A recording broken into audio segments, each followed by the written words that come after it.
Timnas Indonesia bisa melupakan Piala Dunia jika besok kalah dari Bahrain. Maaf guys, abang tidak ingin mengatakan sesuatu yang negatif, tapi inilah kenyataannya. Nampaknya kita semua masih kaget dengan performa permainan dan juga hasil Timnas melawan Australia hari itu. Garuda seolah telah kehilangan jati diri yang dicintai fans dan juga dibangun dengan susah payah oleh Shin Tae-yong. Tak hanya itu, Timnas perlu meraih kemenangan untuk membalas kecurangan wasit saat terakhir kali bermain imbang dengan Bahrain. Tekanan kali ini sangat tinggi dan tidak ada ruang untuk melakukan blunder. Menurut gua, ikuti saja permainan Shin Tae-yong. Gunakan bentuk pertahanan yang kompak dan lebih dalam. Jangan menggunakan defensive line yang tinggi kerana pemainnya belum familiar dan sangat berbahaya jika Bahrain melakukan serangan balik. Pelatih Bahrain pasti mempelajari permainan melawan Australia hari itu dan memahami kelemahan Timnas. Berikutnya, pemain lini tengah harus lebih fokus dalam menahan dan menggerakkan bola dengan lebih baik. Keunggulan melawan Bahrain kali ini adalah Timnas memiliki striker bagus Ole Romene dan juga Iliano Rangers. Kedua orang ni harus bermain sejak minit pertama dan peluang mencetak gol pasti besar. Prediksi abang meski sulit, namun Timnas Indonesia bisa menang Bahrain 2-1. Apakah anda setuju dengan gua? Komentar di sini.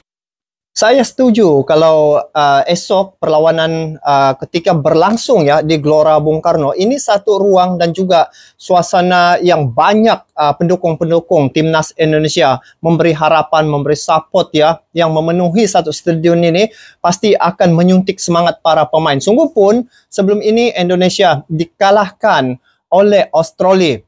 Tapi teman-teman kena ingat, seperti yang telah berlaku sebelum ini, ketika Indonesia dikalahkan oleh China, apa yang telah berlaku?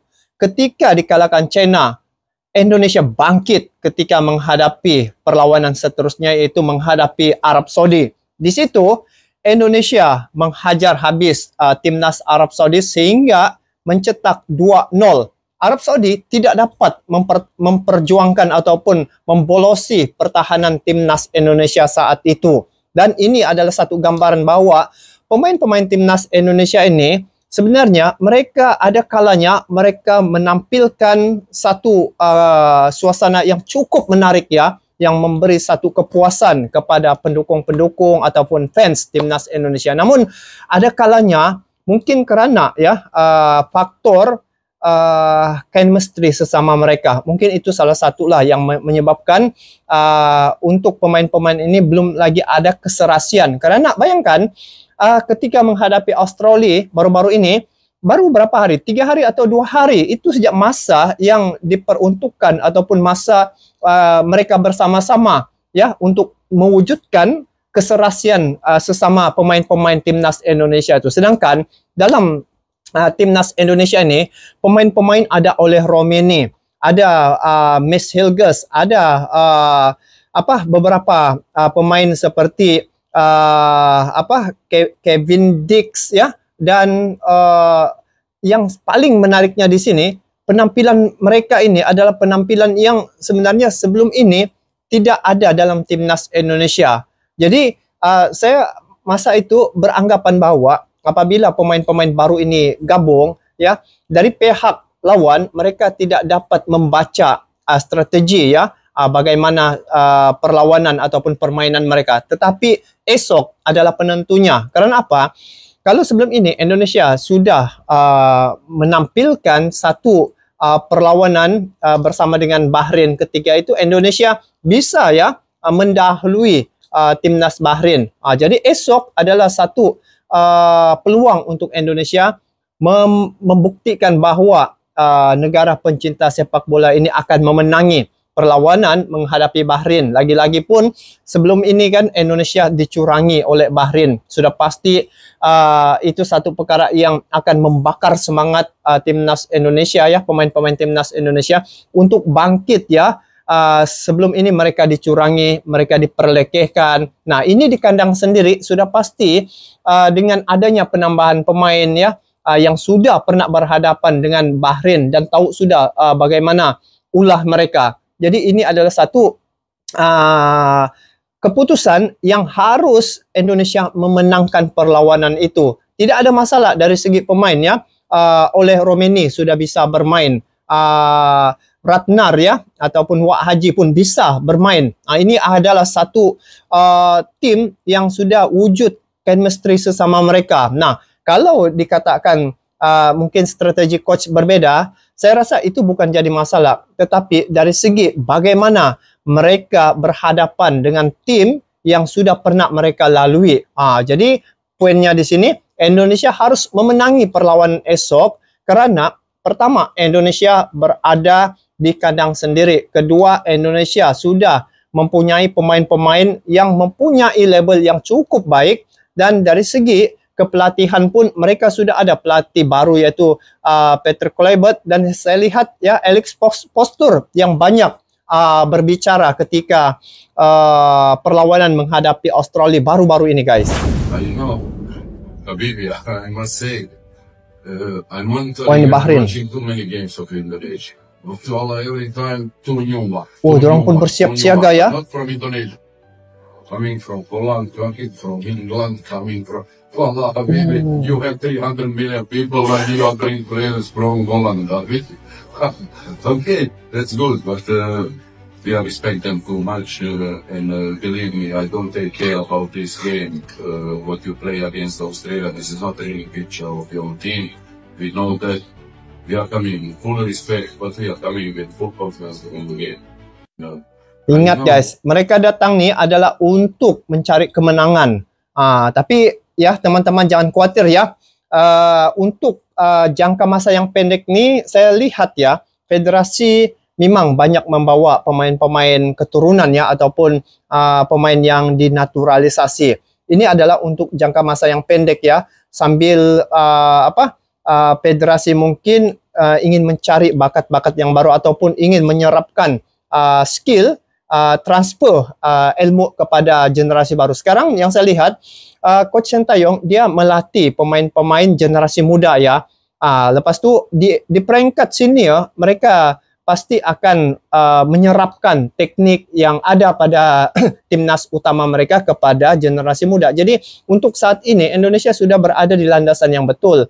Dalam program yang mereka lakukan adalah ingin memperkuatkan tim mereka dengan membawa pemain-pemain yang berkelas ini gabung dengan timnas Indonesia. Sudah pasti di situ ada sesuatu yang ingin diperolehi daripada pemain-pemain keturunan ini. Lagipun dia ada sampai satu peringkat pemain keturunan ini apabila melepasi daripada peringkat itu dia tidak boleh sudah dinaturalisasi.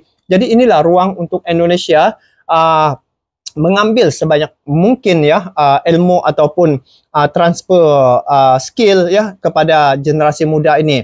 Jadi dengan pelatih yang membawa generasi muda ini yaitu Coach Sintayong sudah pasti dia akan lagi memberi kesan yang dalam terhadap timnas Indonesia, sehingga sekarang ini kalau dilihat ya penampilan timnas Indonesia kalau dari segi di kualifikasi round 3 ini Indonesia dia dapat tampil dengan solid dan setiap kali penampilan mereka ya pasti ada wajah-wajah baru sehingga pelatih Bahrain pun rasa kaget juga ya dengan kaedah yang dilakukan oleh federasi terhadap bagaimana membawa timnas Indonesia ini ke arah yang lebih jauh lagi berbanding dengan yang dulu guys. They are very disappointed like us.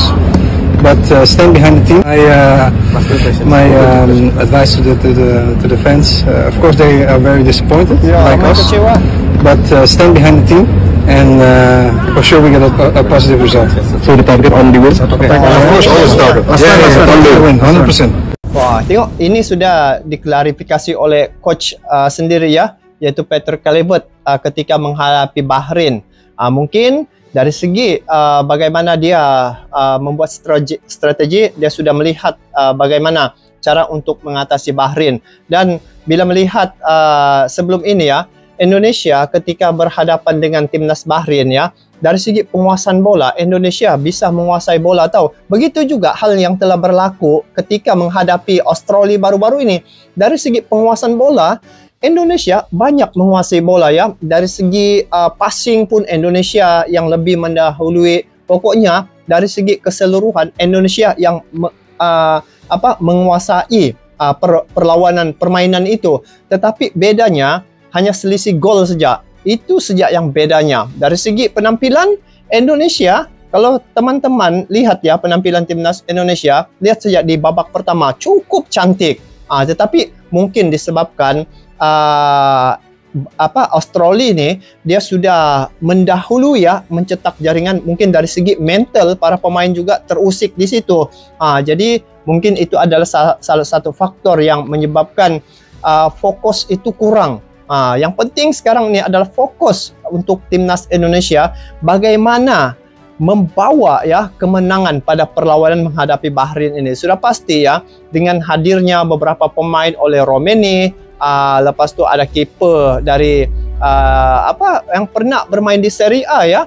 Lepas tu dari segi pemain-pemain yang lain juga cukup berpengalaman, dan bila melihat dari segi kekuatan timnas Indonesia, ramai yang mengharapkan ya dan juga berprediksi bahwa timnas Indonesia ini bisa sampai ke Piala Dunia. Itu ramai media-media menyoroti tentang perkembangan, perubahan yang telah berlaku pada timnas Indonesia saat ini. Dan kalau saya kira ya, sewaktu Indonesia berada di grup C, awal-awal tu Indonesia adalah tim yang diremehkan. Bayangkan, Indonesia berada di ranking 127 ketika itu. 130. Hari ini berada 127, dan ketika itu Indonesia dikatakan adalah tim yang tempat untuk mereka mencetak ya, ataupun tim-tim yang ada di grup sini tempat untuk mereka mencetak gol banyak-banyak. Tetapi apa yang telah berlaku? Sebaliknya ya, Indonesia pula yang menjadi ancaman ya kepada tim yang ada di grup C itu. Bayangkan ketika berhadapan dengan Bahrain, saya lihat wow, sederet begitu guys, pemain-pemain Bahrain Australia ini sebaris gitu mengawal bola itu. Jadi mereka nih terus berkumpul gitu untuk mempertahankan benteng pertahanan mereka, sehingga sampai ke tahap itu mereka punya pertahanan mereka lakukan untuk jangan sampai Indonesia bisa menembusi. Tapi percayalah teman-teman, saya rasa ya di Gelora Bung Karno nanti esok Indonesia akan pasti membuat kejutan. Sudah pasti dengan supporter yang ramai ya, dengan dukungan supporter, dengan koreografi yang begitu memberi semangat, memberi tekanan juga kepada pihak lawan, pasti Indonesia akan meraih kejayaan. Dan kita doakan agar Indonesia bisa meraih kemenangan itu. Dan inilah perjuangan Indonesia yang menentukan untuk Indonesia bisa terus melaju ataupun mereka akan berada di round yang keempat lagi selepas ini. Namun untuk sepak bola ini segalanya boleh berlaku guys. Bayangkan saja Arab Saudi pernah mengalahkan Argentina, sedangkan Arab Saudi ini dikalahkan oleh timnas Indonesia. Itu yang anehnya dalam sepak bola ini. Jadi segalanya boleh berlaku dalam sepak bola ini. Yang pastinya kita terus mendukung perjuangan timnas Indonesia dengan kehadiran pemain-pemain baru yang berkelas ini. Kita beri semangat. Sudah pasti mereka ini semuanya ingin ya melakukan yang terbaik sebenarnya. Cuma ya dalam perlawanan pasti ada menang, ada kalah. Jadi apapun untuk fokus pada perlawanan ini, Indonesia harus memenangi perlawanan menghadapi Bahrain pada esok hari, yang mana esok adalah Tarik Keramat ya. Hari keramat, hari yang betul-betul dinanti-nantikan oleh ramai pendukung timnas Indonesia, bukan saja dari Indonesia, malah se-ASEAN mengharapkan perjuangan timnas Indonesia. Jadi guys, itu sajalah untuk kali ini. Esok kita nantikan sama-sama bagaimana penampilan timnas Indonesia. Semoga penampilan esok memberi kepuasan, memberi kemenangan, dan dapat memberi satu kepuasan kepada kita semua. Jadi sampai di sini saja, kita bertemu lagi di video akan datang. Sampai jumpa lagi. Assalamualaikum warahmatullahi wabarakatuh.